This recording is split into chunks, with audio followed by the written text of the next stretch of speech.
A junior bank employee earning $66,000 a year secretly built a hidden portfolio worth $73 billion. That's more than the entire value of the bank he worked for. And for 2 years, nobody noticed. When they finally caught him, his trades crashed the European stock market and triggered an emergency interest rate cut by the US Federal Reserve. This is the true story of Jérôme Kerviel. Société Générale is one of France's oldest and most prestigious banks. Founded in 1864, it manages hundreds of billions in assets. In the year 2000, a quiet, unremarkable young man from a small town in Brittany joined the bank. His name was Jérôme Kerviel. He didn't come from wealth. He didn't attend an elite university. He had a modest finance degree from the University of Lyon. At a place like Société Générale, that background made you invisible. Kerviel was assigned to the compliance department. This is the division that monitors risk, detects suspicious trades, and enforces the bank's internal controls. For 5 years, Kerviel sat on the other side of the wall. He wasn't making trades. He was watching the people who made trades. And in those 5 years, he learned everything. Every alarm trigger. Every risk threshold. Every method the bank used to catch rogue behavior. He memorized every lock in the building before he ever tried to pick one. In 2005, Kerviel was promoted to a junior trading position on the Delta One desk. His job was simple. Trade European stock index futures. His authorized risk limit was modest. He was a small player at a very large table. Nobody expected anything remarkable from him. But starting in late 2005, Kerviel began building unauthorized positions. Secret bets on the direction of European stock markets. Bets far, far beyond his authorized limits. And he covered his tracks with the precision of a surgeon. His compliance background was his weapon. He knew that the bank's risk systems flagged unhedged positions.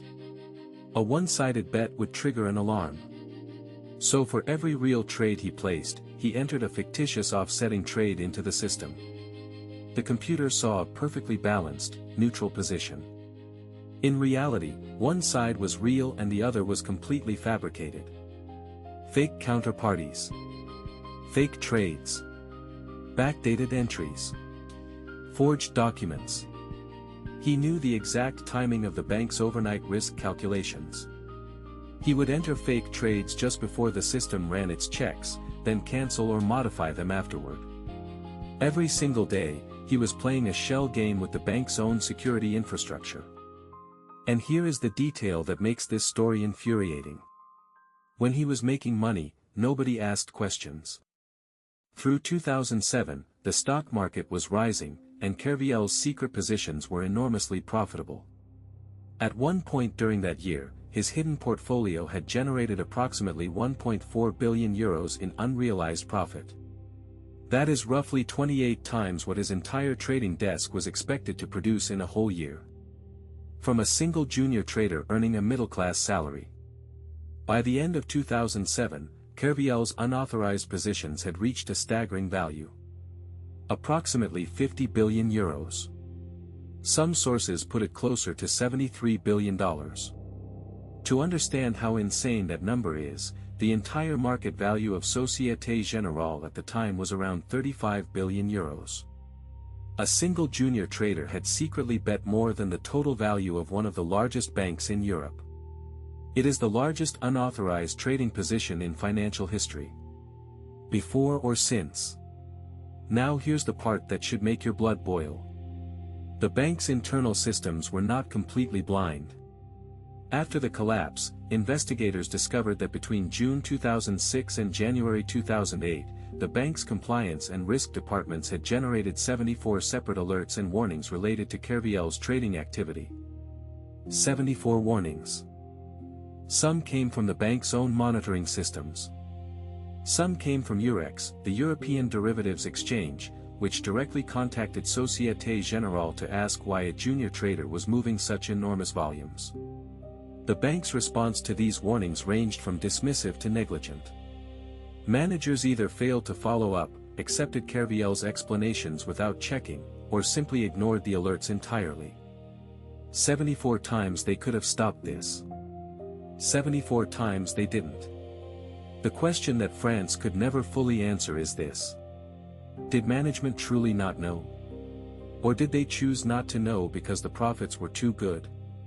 In early January 2008, global markets started turning volatile.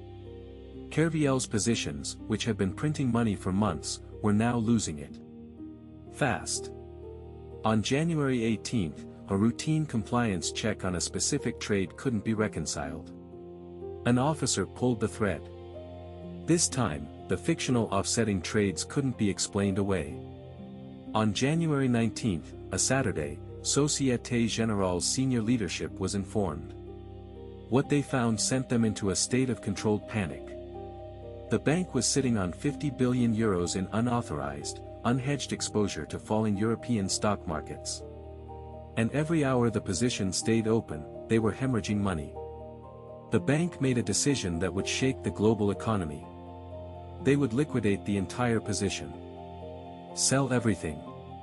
Over 3 days. Starting Monday morning. On Monday, January 21, 2008, European stock markets experienced one of their worst single-day drops in years. The Euro Stoxx 50 fell over 6%. Markets around the world plunged. The U.S. Federal Reserve, interpreting the crash as a sign of deeper economic distress, made an emergency interest rate cut the very next day. One of the largest emergency cuts in decades.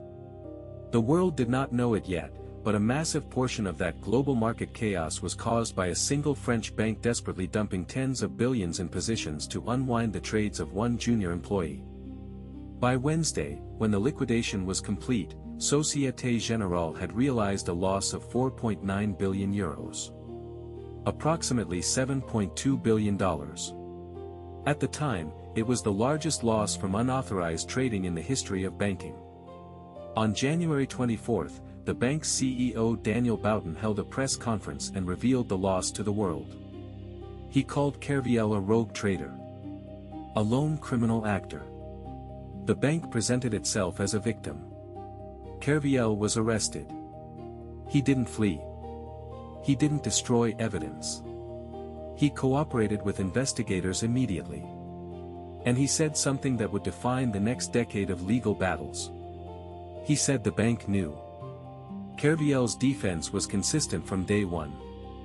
He argued that his superiors were aware of his positions, or at minimum, they were willfully blind to them because the profits were too attractive to question. He pointed to the 74 ignored warnings. He pointed to the €1.4 billion in profit that would have been visible to anyone who looked. He argued that he was a scapegoat. That the bank chose to blame a single low-ranking employee rather than admit that its entire risk management system had catastrophically failed. In 2010, Kerviel was convicted of breach of trust, forgery, and unauthorized computer use. He was sentenced to 5 years in prison, with 2 suspended, and ordered to pay the full €4.9 billion in restitution. A sum he could not pay in 1,000 lifetimes. But the French public was divided. Millions saw Kerviel as a working-class man crushed by an institution that celebrated his profits and destroyed him when those profits turned to losses. His story became a symbol of everything people hated about the banking system. In 2014, a French labor court ruled that Kerviel's firing had been unfair. It ordered Société Générale to pay him €450,000 in damages. In 2016, a civil court reduced his restitution from €4.9 billion to just €1 million.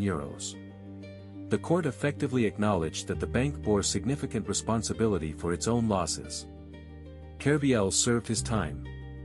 He later became an IT consultant.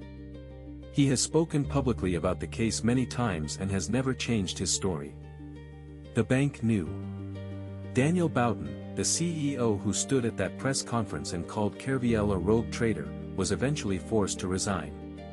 The bank paid hundreds of millions in regulatory fines. It spent years rebuilding its reputation. The financial fallout was enormous. Société Générale's stock price dropped over 30% in the weeks following the announcement. Shareholders lost billions. The bank was forced to raise €5.5 billion in emergency capital to shore up its balance sheet. Credit rating agencies downgraded the bank. Clients pulled their money. Competitors circled. But the damage extended far beyond one bank. The emergency fire sale of Kerviel's positions contributed to a global market panic that wiped out hundreds of billions in value across exchanges worldwide. Central banks on multiple continents were forced to intervene. Some economists argue that the chaos caused by the unwinding of Kerviel's trades accelerated the momentum toward the 2008 global financial crisis that was already building beneath the surface. All because 74 warnings were ignored. All because one junior employee learned the system from the inside, and nobody bothered to watch the watchman. But no one at the managerial or executive level of Société Générale was ever criminally charged. Not one. 74 warnings. $7.2 billion in losses. And the only person who went to prison was the junior employee who says his bosses looked the other way.